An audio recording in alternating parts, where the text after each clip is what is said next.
figure this out, and they'll take care of it. No. You all have to be the ones to stop it. You have to be the ones to stop and think. You have a role to play, an important role to play. And if you all don't become involved and engaged in this problem, we will continue to see the schools for the deaf dwindle and dwindle and dwindle. NAD is highly, very important part of deaf culture. Schools play a very important part in passing on to the youth. Deaf students understand the deaf community. And if schools are gone, then the important part of what's helping to keep deaf culture alive will perish.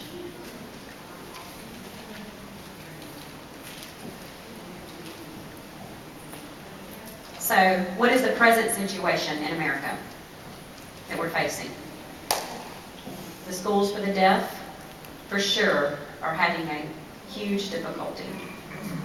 Some of the schools have already closed. Other schools are downsizing.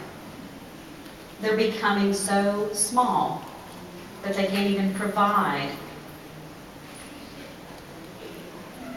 and preserve our anymore.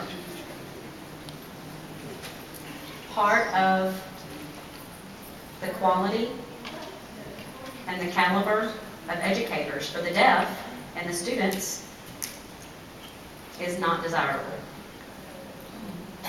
Deaf parents and others are not choosing to send their schools to the deaf schools anymore.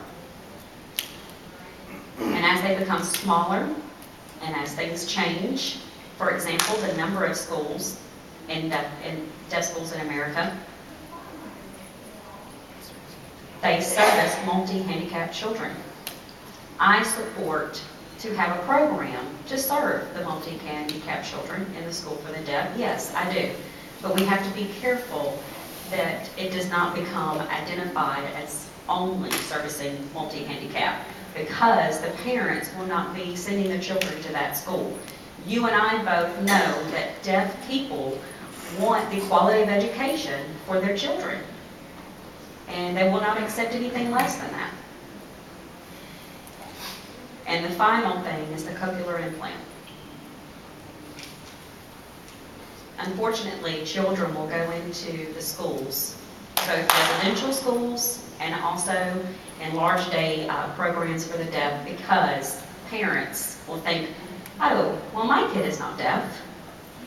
You know, you and I both know they are still deaf, with the cochlear implant or without. But parents are thinking, oh, my kid is hearing, and they belong to a public hearing school. They don't belong to a residential school. So the cochlear implant is a very big problem. But we need to serve all children.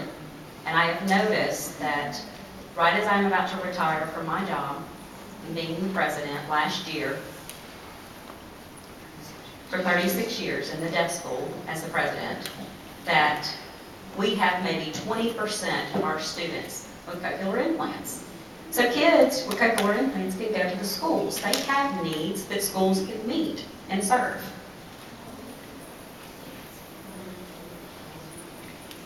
Last year, just as I was retiring, the New York Times wrote an article about the California School for the Deaf, both Riverside and Fremont.